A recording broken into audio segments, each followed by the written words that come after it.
जातिगत रैली। नमस्कार, आपके साथ मैं अतुल अग्रवाल हूं और आप समाचार प्लस देख रहे हैं। उत्तर प्रदेश में जमकर खेला गया जाति का खेल। ब्राह्मण रैली, क्षत्रिय रैली, वैश्य महासम्मेलन इत्यादि आदि। नाम जो भी हो, लेकिन हर रैली का मकसद एक ही है, किसी भी तरह जुटा लो झोली भर के जातियों के वोट। समाज बंटता है तो बंटता रहे पार्टियों की बला से। इन्हें तो बस कुर्सी से मतलब रहा। लेकिन वो कहते हैं ना कि झूठ की उम्र बहुत ज्यादा लंबी नहीं होती। तो जनाब, जातियों को लुभाने का खेल हो गया खत्म। इलाहाबाद हाई कोर्ट ने ऐसा डंडा चलाया कि पार्टियां हुई चारों खाने चित्त। सूबे में जातियों के खेल पर अदालत की रोक लग गई। अब चाहे अनचाहे कोर्ट के आदेश का सम्मान तो करना ही पड़ेगा साहब। तो सभी पार्टियां एक सुर में अदालत के फैसले के सम्मान करने में जुट गईं। लेकिन खुद को पाक साफ बताने का खेल फिर भी जारी रहा। पार्टियां बताने में लग गईं कि ना भैया, हम तो इस खेल में कभी शामिल थे ही नहीं। हम तो साफ सुथरी राजनीति के पैरोकार हैं। वो तो दूसरा था, ये जो तमाशा करता था। कमाल है साहब। सारा देश जिस खेल को खुलेआम देखता था, खुला खेल फर्रुखाबादी, अब उसी खुले खेल से पार्टियां साफ साफ कन्नी काट रही हैं। ये है राजनीति और ये है उसका रंग। इस मुद्दे पर बात करेंगे। अमिताभ अग्निहोत्री जी हमारे साथ हैं। आप हमारे प्रबंध संपादक हैं। आपको लखनऊ लेकर चलेंगे। हाजी रियाज साहब हमारे साथ हैं। आप राज्य मंत्री हैं। भाई अखिलेश प्रताप सिंह साहब हैं। आप वरिष्ठ कांग्रेसी नेता हैं, कांग्रेस पार्टी के अधिकृत राष्ट्रीय प्रवक्ता हैं। एसपी शुक्ला साहब हमारे साथ हैं। आप भारतीय जनता पार्टी की नुमाइंदगी कर रहे हैं। आप सभी लोगों से एक एक करके इस अहम मुद्दे पर मैं बातचीत करूंगा। तो पेशे से वकील मोतीलाल यादव की याचिका पर सुनवाई करते हुए अदालत ने केंद्र और राज्य सरकार, चुनाव आयोग समेत 4 राजनीतिक पार्टियों कांग्रेस, बीजेपी, सपा और बसपा को नोटिस जारी किए हैं और साफ तौर पर ताकीद की है कि जातिगत सम्मेलन और रैलियां अब उत्तर प्रदेश में तो नहीं होंगी।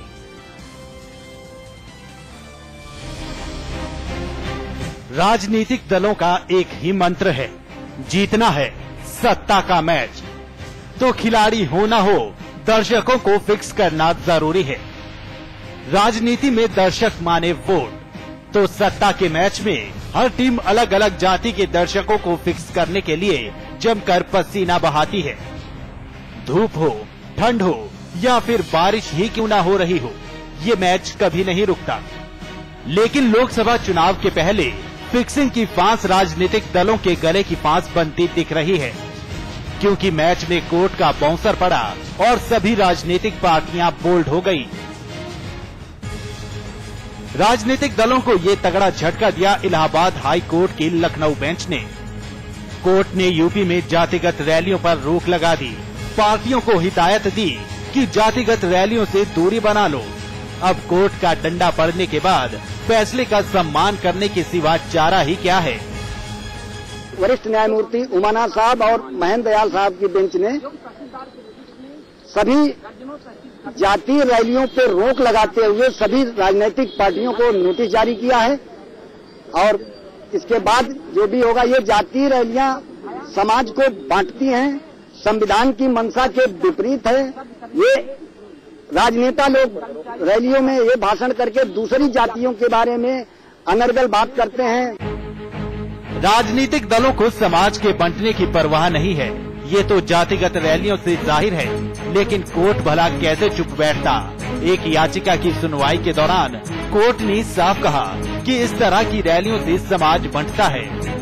कोर्ट के फैसले के बाद सभी के सुर बदल गए। अब तक ताबड़तोड़ रैलियां कर रहे दल भी पाक साफ होने की दुहाई देने लगे। बीजेपी तो एक कदम आगे बढ़ते हुए जातिगत रैलियों के लिए सपा बसपा को दोषी ठहरा रही है। बहुत अच्छा काम किया, स्वागत। बसपा लगातार ब्राह्मण सम्मेलन कर रही थी, आप भी लगाया है, इसका मैं स्वागत करता हूँ। तो नेताजी, सपा भी और बसपा दोनों पार्टियां जो हैं क्या करती है, अलग अलग ब्राह्मण समाज की आपकी रैली हुई थी। एक हम नहीं गए ब्राह्मण समाज, तो कहाँ सम्मान पार्टी में तो बुलाई थी। निश्चित तौर पर जाति के आधार पर अगर समाज बटेगा तो फिर देश की और प्रदेश की एकता को खतरा पैदा होगा, इसमें कोई संदेह नहीं है। जाति के आधार पर राजनीतिक कार्य करना भी उचित नहीं है। जो काम राजनीतिक दलों को स्वयं करना चाहिए था, आत्मानुशासन लागू करना चाहिए था, वो माननीय उच्च न्यायालय को करना पड़ा, क्योंकि दोनों क्षेत्रीय दल सपा और बसपा के द्वारा एक बिरादरी, ब्राह्मण बिरादरी के नाम पर जिस प्रकार सम्मेलन किए जा रहे थे, एक दूसरे को नीचा दिखाने का प्रयास किया जा रहा था। कांग्रेस भी दूसरे दलों पर हमला बोलकर बयान देने की औपचारिकता पूरी कर रही है, जता रही है कि जैसे उसे जातियों की गणित के गुणा भाग का पता ही नहीं। कि ये जजमेंट जो है अभी तो मैंने देखा नहीं, और विस्तार से तभी मैं इस पर कुछ अपनी प्रतिक्रिया दे पाऊंगा जब मैं जजमेंट को पढ़ लूंगा।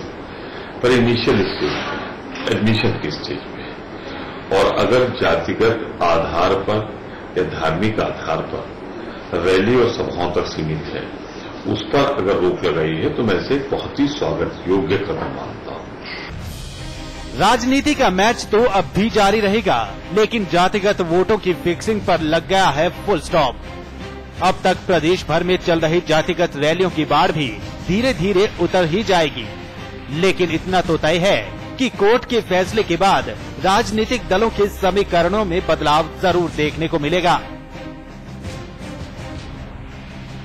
राजनीति में अपराधियों की आमद रोकने के लिए सुप्रीम कोर्ट के फैसले के एक दिन बाद ही हाई कोर्ट की इस रोक ने जहां यूपी लोकसभा चुनाव में राजनीतिक दलों की मुश्किलें और भी बढ़ा दी हैं।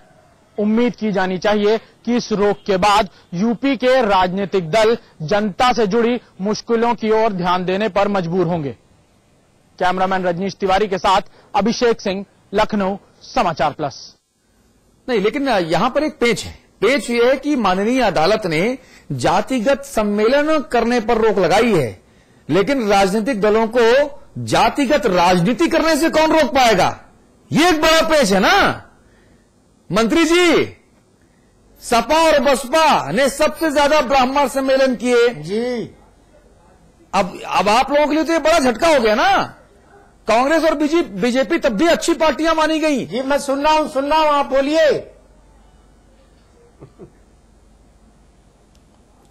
अरे हम ये करें हाजी साहब, अब वो क्या करेंगे मनोज पांडे? सपा का नौजवान ब्राह्मण चेहरा। देखिए ऐसा है, जब से इस प्रदेश में बहुजन समाज पार्टी वजूद में आई, तब से जो है जाति की जो है राजनीति उजागर होने का काम हुआ।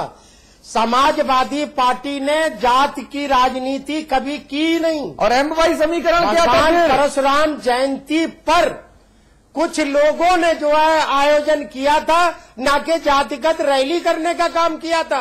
जातिगत रैली करने का काम समाजवादी नहीं करते।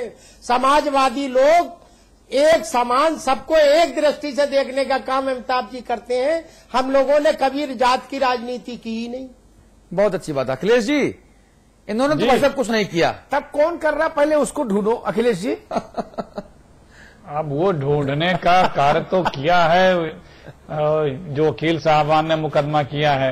हाँ। वो कार्य वो कर रहे हैं। हाई कोर्ट ने मामला विचाराधीन है, नोटिस दे रखा है। वो प्रूफ देंगे, लोग जाएंगे, बहस करेंगे, बताएंगे। तो ढूंढने का काम वो भी कर रहे हैं, और आप लोगों से भी छूटा नहीं है। आप लोग भी जानते हैं कौन कर रहा है, उनसे बेहतर। वो तो फैसला बाद में आ गया, लेकिन आप लोगों के सामने तो सब कुछ है। आप लोग की नजर तो हर किसी पे, आप लोग बेहतर जानते हैं कौन कर रहा है, कैसे कर रहा है। लेकिन राष्ट्रीय पार्टियों के लिए क्षेत्रीय पार्टियों का जो लगातार वजूद बढ़ता जा रहा था, उस लिहाज से राष्ट्रीय पार्टियों के लिए यह फैसला बहुत महत्वपूर्ण जरूर हो गया। अखिलेश जी, निश्चित रूप से देखिए, जब आप सिर्फ क्वालिटी पे नहीं जाएंगे। हाँ। दो ही तरीके होते हैं। हमारा जो पूर्वजों ने जो बताया है, दिखाया है कि एक तरीका होता है कि मेरी ये नीति रीति है, आप को ये स्वीकार है तो आप अपना वोट हमें दीजिए। दूसरा ये होता है कि भाई हम ये जात बिरादर हैं, और या हम आपको जो स्वीकार है हम मानने को तैयार हैं, आप हमें वोट दीजिए। तीसरा कोई तरीका वोट मांगने का नहीं होता है। लेकिन जो आइडियोलॉजी की बेस पार्टियां हैं, वो अपने कामों पे या अपने कार्यक्रमों के पे ज्यादा जोर देती हैं, और जो रीजनल और सब रीजनल पार्टियां हैं उन्हें अपना आप को इमर्ज करना है, तो उनकी प्राथमिकता वोट बैंक और नोट बैंक होती है। भाई किसी को जोड़ के कुछ वोट लो, फिर कुछ लो, फिर बढ़ते जाओ।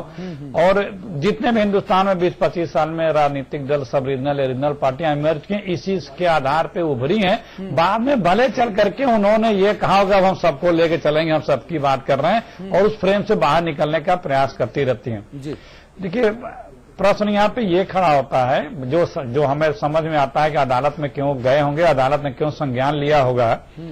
आप ऐसी कृत न करें जो हमारे संविधान में किसी को ये महसूस हो कि किसी को अपमानित करने, किसी को ठेस पहुंचाने की बात वहां से निकले। संविधान के आगे सब बराबर हैं। अब कोई दल ये नहीं कह सकता है कि हम आएंगे तो आपको, आप फला जाति वर्ग विशेष को हम आपको ये विशेष सुविधा देंगे, ये नहीं कह सकता। लेकिन वहीं पे जो हमें अधिकार है संविधान के द्वारा, वो सोशियो इकोनॉमिक आधार पे कुछ वर्गों को जो पिछड़े हैं उनको ऐसे कार्यक्रमों पर पब्लिक करने की बात, आरक्षण देने का शायद इसी आधार पर ऐलान किया था। वो जो जैसे हमारे बैकवर्ड, शेड्यूल कास्ट और माइनॉरिटीज, इनको सोशियो इकोनॉमी आधार पर, जात के आधार पर नहीं है। ना सलमान खुर्शीद ने कहा था, जब लुईस खुर्शीद का चुनाव प्रचार कर रहे थे तब मंच से कहा था कि साहब अगर सब कुछ ठीक ठाक रहा और कांग्रेस सत्ता में आई, उत्तर प्रदेश में विधानसभा चुनाव के वक्त की बात बता रहा हूं मैं, तो 18% आरक्षण जो है वो मुसलमानों को दिया जाएगा। आप चूक गए। सलमान खुर्शीद ने 8% बोला था, सपा ने 18% बोला था। चलिए 8 भी मान लीजिए, 8 भी सुप्रीम कोर्ट के द्वारा जो कोटा तय किया गया ना, उससे बहुत ज्यादा है, वो भी नहीं हो सकता। डिस्प्यूट है। देखिए, और वो कानून मंत्री क्यों हम कब कह रहे हैं कि हम दे देंगे अगर कानून के बाहर है तो भाई कानून के तहत ना, फिर देश से कानून मंत्री कहते क्यों है? ये नहीं, चूंकि इसलिए कि चुनाव जो हमारा जो अल्पसंख्यकों में भी पिछड़ जाते हैं, अब जो उनको भी सोशियो इकोनॉमिक आधार पे आरक्षण का अधिकार है, उसमें कितने परसेंट बनते हैं, ये अभी मामला कोर्ट में चल रहा है। ये मामला अभी कोर्ट में चल रहा है। ये बहस आरक्षण के मेरिट डिमेरिट पर चली जाएगी, डिरेल हो जाएगी। जी, वही मैंने कहा। शिवप्रताप जी, वही मैंने, आज का फैसला कैसा लगा? आप, मुझे लगता है आपको इस गर्मी में भारतीय जनता पार्टी के लिए शिकंजी का काम तो किया इस फैसले ने। नहीं, ठीक कह रहे हैं आप, शिकंजी का काम तो किया है, इस नाते कि भारतीय जनता पार्टी बहुत हद तक इसमें विश्वास नहीं रखती है, और इससे जो क्षरण हो रहा था उसका फायदा तो हमें मिलेगा ही। लेकिन एक बात, जैसे अभी अखिलेश जी ने आरक्षण वाली बात कही, वास्तव में ये होना नहीं चाहिए था कि जब जातिगत आरक्षण कहीं कॉन्स्टिट्यूशन में है ही नहीं, धर्म के आधार पर है ही नहीं, तो उस आधार पर देने की बात हम लोगों को नहीं करनी चाहिए। हम भी आखिरकार कॉन्स्टिट्यूशन की शपथ लेते हैं, विधायक होते हैं तो भी, मंत्री होते हैं तो भी। तो उस स्थिति में हमको पूरे समाज का कहीं न कहीं ये देखना चाहिए कि हम समाज का प्रतिनिधित्व अगर करने आए हैं तो समाज के लिए काम कर रहे हैं कि नहीं कर रहे हैं। अब आज तो बड़ी अच्छी बात है कि समाजवादी पार्टी ने और बहुजन समाज पार्टी ने, इन दोनों लोगों ने ये कहा है कि यह फैसला स्वागत योग्य है। अभी कल तक सतीश मिश्रा और मायावती जी बड़े जोर शोर से, अब इस समय तो ब्राह्मण सबसे बड़ा वोटर हो गया। ब्राह्मण सम्मेलन, मुसलमान सम्मेलन, दलित सम्मेलन, महादलित सम्मेलन, वैश्य सम्मेलन, अब मुसलमानों में भी पसमानदा सम्मेलन होने लगा है। और स्थिति ये हो गई है कि हर दल के कुछ लोग ये जो है जातिगत राजनीतिक चेतना रैली कर रहे हैं। तो भाई समर्थन बिहार में तो आप ही ने किया ना, पिछड़ा और अति पिछड़ा, दलित और महादलित, समर्थन तो आप ही ने किया ना। देखिए, दलित और अतिवाद, एक बात जो अभी श्री अखिलेश जी ने कहा है, मैं इस बात को सोशियो इकोनॉमिक आधार पर जो है अति दलित अगर उनको नहीं मिलता है तो इस आधार पर जरूर ये कर सकते हैं। पिछड़ा वर्ग में जैसे कुल मिलाकर के लगभग 78 जातियां हैं, और इस 78 जातियों में अनेक ऐसे ये है कि जिनको आज भी अगर देखा जाए तो आरक्षण कहने को तो है लेकिन लाभ उनको मिल नहीं रहा है। शुक्ला जी, उनको अति दलित की स्थिति में शुक्ला जी, जहां पर मैंने अखिलेश भाई को रोका था वहीं आपको रोकना पड़ेगा। ये मैं आरक्षण की मेरिट डिमेरिट पर नहीं जा रहा, नहीं तो ब्रह्म सुप्रीम कोर्ट के तमाम फैसले लेके काका कालेरकर आयोग की रिपोर्ट लेके नहीं बात करूंगा। आज की बात करने आया हूं। एक मेरा सवाल तीनों राजनीतिक लोगों से एक है, कॉमन सवाल, उत्तर प्रदेश में किसी पार्टी ने गरीब रैली क्यों नहीं की? हाजी रियाज की पार्टी ने नहीं की, शुक्ला जी की पार्टी ने नहीं की, अखिलेश भाई की पार्टी ने नहीं की। मंत्री ji, Thakur rally, Baniya rally, Kayastha rally, Kachhi rally, Kurmi rally, Koeri rally, Teli rally, Tamoli rally, सबका डाली, गरीब रैली क्यों नहीं की? ये सवाल है। आरक्षण की बहस में अभी नहीं जाएंगे। मंत्री जी पहले मंत्री जी पहले अच्छा, पहले मंत्री जी चलिए।